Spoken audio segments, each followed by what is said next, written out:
Hello student, आशा करते हैं आप लोग बहुत अच्छे होंगे।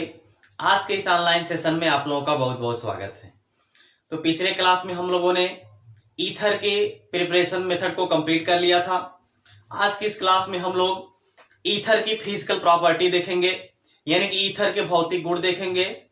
ठीक है ना, यानी कि आज हम क्या पढ़ेंगे, ईथर के भौतिक गुण पढ़ेंगे। ठीक है ना, यानी कि क्या होता है ईथर की फिजिकल प्रॉपर्टी, उसको आज हम लोग इस क्लास में जो है कि देखने वाले हैं। ठीक है ना, चलिए देखिए, इसको हम लोग पॉइंट वाइज जो है कि लिखते हैं। यहाँ पे देखिए, पहली पॉइंट, जो एक चीज यहाँ पे हम पहले आपको बता दें, जो ईथर होता है, ईथर के जो डाई एथिल ईथर है या फिर जो डाई मेथिल ईथर है, यानी कि दो कंपाउंड जो कि क्या है, डाई मेथिल ईथर है या फिर डाई एथिल ईथर है, ये दोनों जो होते हैं यह गैसीय अवस्था में पाए जाते हैं।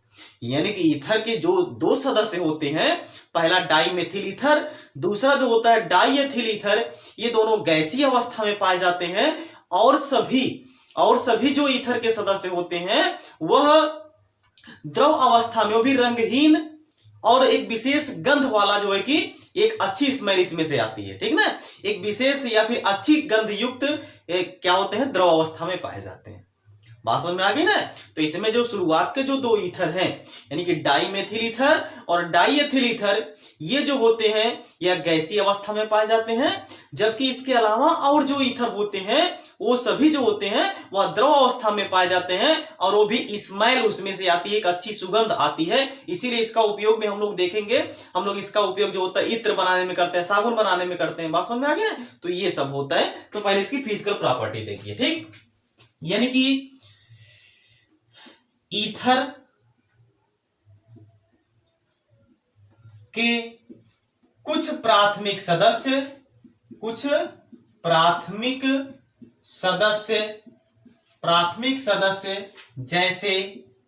जैसे CH3O, CH3, यानी इसका नाम क्या है, डाई मेथिल ईथर। इसका नाम क्या हम कोष्टक में लिख दे रहे हैं, इसका नाम क्या है, डाई मेथिल ईथर। और C2H5O, C2H5, इसका नाम क्या है, डाई एथिल ईथर। इसका नाम क्या है, डाई एथिल ईथर। ये दोनों जो होते हैं ये गैसीय अवस्था में पाए जाते हैं। ठीक है ना, यानी कि ईथर के कुछ प्राथमिक सदस्य जैसे, यानी कि डाई मेथिल ईथर और डाई एथिल ईथर गैसीय अवस्था में पाए जाते हैं। गैसीय अवस्था में, जबकि इससे उच्चतर सदस्य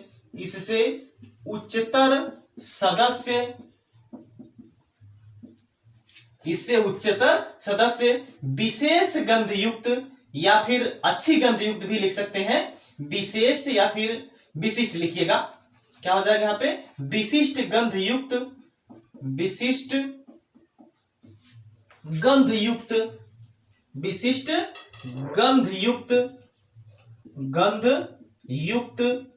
द्रव अवस्था में पाए जाते हैं। द्रव अवस्था में पाए जाते हैं। बात समझ में आ गई ना, पाए जाते हैं। यानी कि क्या है, ईथर के कुछ प्राथमिक सदस्य जैसे डाईमेथिल ईथर और डाईएथिल ईथर गैसीय अवस्था में, जबकि इससे उच्चतर सदस्य विशिष्ट गंध युक्त द्रव अवस्था में पाए जाते हैं। पहली पॉइंट क्लियर हो गई सबको। यानी कि इसमें जो डाईमेथिल ईथर है और डाईएथिल ईथर है, ये दोनों जो सदस्य हैं यहाँ पे, यह गैसीय अवस्था में पाए जाते हैं। इसको छोड़ करके, यानी इसके अलावा और जो ईथर के सदस्य होते हैं वो कैसे होते हैं, उसमें एक विशेष प्रकार की गंध पाई जाती है और वो जो होते हैं द्रव अवस्था में पाए जाते हैं। बात समझ में आ गई। चलिए इसकी दूसरी पॉइंट लिखिए। देखिए, जो ईथर होता है ना, यानी कि क्या है दूसरी पॉइंट, ईथर जल से हल्के होते हैं। यानी कि जो ईथर होता है वह जल से हल्का होता है, यानी कि इसका जो घनत्व होता है वो क्या होता है, जल से कम होता है। इसकी जो डेंसिटी होती है वो क्या होता है, वाटर से कम होती है। ये हो गई इसकी दूसरी फिजिकल प्रॉपर्टी, ठीक है। देखिए इसकी तीसरी फिजिकल प्रॉपर्टी क्या हो जाएगी, यानी इसका तीसरा भौतिक गुण क्या हो जाएगा, सॉल्युबिलिटी हम लोग देख लेते हैं। इसकी जो तीसरी फिजिकल प्रॉपर्टी है उसको हम लोग सॉल्युबिलिटी देख लेते हैं, ठीक है ना। ईथर जल में कम विलेय होते हैं, कम विलेय होते हैं क्योंकि ये जल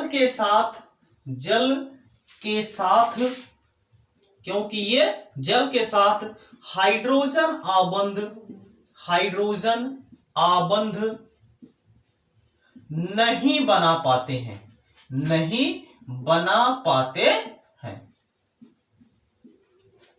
बात समझ में आ गई ना। यानी क्या है इसमें, ईथर जल में कम विलेय होते हैं, ईथर जो होते हैं उस जल में कम विलेय होते हैं। इसका क्या रीजन है, क्यों ईथर जल में कम विलेय होते हैं, क्योंकि ईथर में हाइड्रोजन बॉन्डिंग नहीं पाया जाता है। जो ईथर होता है, ईथर में हाइड्रोजन आबंध अनुपस्थित होने के कारण, ईथर में हाइड्रोजन आबंध नहीं बनने के कारण जो ईथर होता है वह जल के साथ, यानी कि वह जल में क्या होता है, अविलेय होता है, यानी कि उसमें क्या होता है, इनसॉल्युबल होता है। आप जानते हैं वाटर जो होता है, यानी कि जल जो होता है वह स्वयं के साथ हाइड्रोजन बॉन्डिंग कर लेता है, ठीक ना। और वही पदार्थ वाटर में सॉल्युबल होता है जो क्या कर लेता है, हाइड्रोजन के, यानी कि जो वाटर के साथ हाइड्रोजन बॉन्डिंग कर लेता है, हाइड्रोजन आबंध जो बना लेता है। तो जो ईथर होता है यह जल में अविलेय होता है। इसका क्या रीजन होता है, क्योंकि ये जल के साथ हाइड्रोजन आबंध नहीं बना पाता है। बात समझ में आ गई ना। तो ये इसका 3 फिजिकल प्रॉपर्टी है, इसको आप नोट करिए। इसके बाद इसकी अगली हम फिजिकल प्रॉपर्टी की तरफ आगे बढ़ते हैं, नोट कर लीजिए।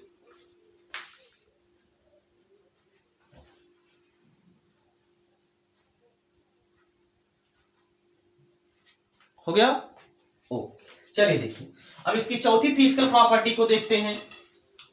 देखिए जो ईथर होता है ना, ईथर का अगर हम परमाणु द्रव्यमान बढ़ाते जाएं, या फिर इसका अगर हम क्या करते हैं, मोलर द्रव्यमान अगर हम इसका बढ़ाते जाएं, अगर हम मोलर द्रव्यमान इसका बढ़ाते जाएं तो इसके जो क्वथनांक होते हैं उसमें भी वृद्धि होती चली जाती है। यानी कि यदि ईथर का परमाणु द्रव्यमान हम बढ़ा दें तो ईथर के क्वथनांक में भी क्या हो जाती है, वृद्धि हो जाती है, ठीक है ना। यानी कि चौथी इसकी फिजिकल प्रॉपर्टी है मोलर द्रव्यमान बढ़ने पर इसके क्वथनांक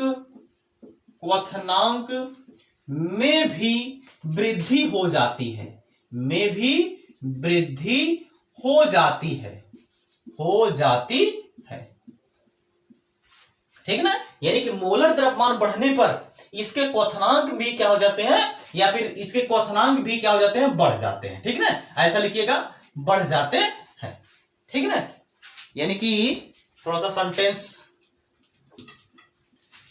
नहीं बैठ रहा था, क्या हो जाएगा, मोलर द्रव्यमान बढ़ने पर इसके क्वथनांक भी बढ़ जाते हैं, या फिर इसके क्वथनांक में भी वृद्धि हो जाती है, इसके क्वथनांक भी बढ़ जाते हैं,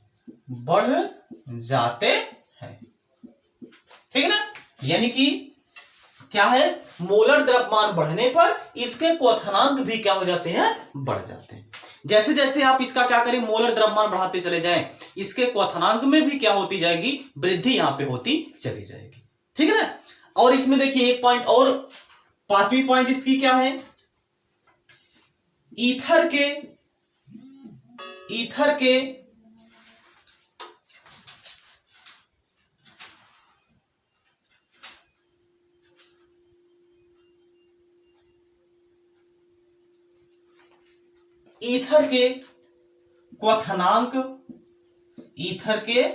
क्वथनांक समावयवी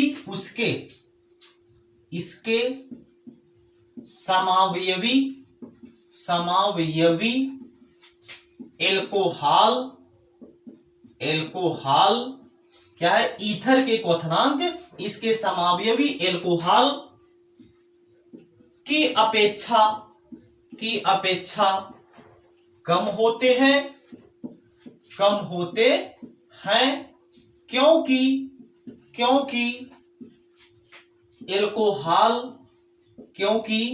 एल्कोहल में हाइड्रोजन आबंध पाया जाता है। हाइड्रोजन आबंध पाया जाता है। देखिए क्या बोला जा रहा है यहां पे, ईथर के क्वथनांक इसके समावयवी एल्कोहल की अपेक्षा क्या होते हैं, कम होते हैं। यानी कि जो ईथर के क्वथनांक होते हैं या इसके समावयवी एल्कोहल की अपेक्षा क्या होते हैं, कम होते हैं। ऐसा क्यों होता है, क्योंकि एल्कोहल में हाइड्रोजन आबंध पाया जाता है। अब ये समावयवी एल्कोहल क्या है, ये पॉइंट आप लोगों को समझ में नहीं आया होगा। इसको देखिए यहां पे क्या बोला जा रहा है कि जो ईथर के क्वथनांक होते हैं इसके समावयवी एल्कोहल की अपेक्षा क्या होते हैं, कम होते हैं। अब ये समावयवी एल्कोहल जैसे देखिए आपका C2H5OH हमने ले लिया है, ये क्या है, इसका नाम क्या है, एथिल एल्कोहल है। अगर हम ले लें CH3OCH3, इसमें जरा ध्यान दीजिए, ये क्या है, C2H5OH है और यहां पे क्या है, CH3OCH3 है। अगर देखा जाए तो 2 कार्बन इसमें है, इसमें भी क्या है, 2 कार्बन है। इसमें कितना हाइड्रोजन है, 5 हाइड्रोजन, और यहाँ पे 1 हाइड्रोजन, इन टोटल 6 हाइड्रोजन है। इसमें भी 3 हाइड्रोजन यहाँ पे है, 3 हाइड्रोजन यहाँ पे है। 1 ऑक्सीजन इसमें भी है, 1 ऑक्सीजन इसमें भी है। तो इसका क्या है, फार्मूला दोनों का सेम है। फार्मूला दोनों का क्या है, सेम है, लेकिन इसकी क्रियात्मक समूह में भिन्नता पाई जा रही है। यहां पे ईथर क्रियात्मक समूह है और यहां पे एल्कोहल क्रियात्मक समूह। ऐसे समावयवी को हम लोग क्या बोलते हैं, क्रियात्मक समावयवी बोलते हैं। तो अगर इसमें देखा जाए, इसके जो क्वथनांक होते हैं इस एल्कोहल की अपेक्षा क्या हो जाएगा, कम हो जाएगा। इसका यही कारण है क्योंकि जो एल्कोहल होता है, एल्कोहल में हाइड्रोजन बॉन्डिंग पाया जाता है, एल्कोहल में हाइड्रोजन आबंध पाया जाता है, जिसके कारण इसके जो क्वथनांक होंगे या इसकी अपेक्षा क्या होंगे, ज्यादा होंगे। यानी एथिल एल्कोहल का क्वथनांक जो होगा वो डाई मेथिल ईथर की अपेक्षा क्या होगा, ज्यादा होगा, यानी कि अधिक होगा। बात समझ में आ गई ना। तो ये है इसकी फिजिकल प्रॉपर्टी, इसका आप एक बार स्क्रीनशॉट ले लीजिए। हो गया, ओके। चलिए देखिए, अब आज की क्लास में हम लोगों ने ईथर की फिजिकल प्रॉपर्टी पढ़ी। अब अगले क्लास में हम लोग ईथर की केमिकल प्रॉपर्टी के बारे में डिस्कशन करेंगे, ठीक है ना। तो आज की क्लास में बस इतना ही। तब तक आप लोग जहां भी रहिए, स्वस्थ रहिए, मस्त रहिए, अपने माता पिता का ख्याल रखिए। अब मिलते हैं नेक्स्ट क्लास में। जय हिंद, जय भारत।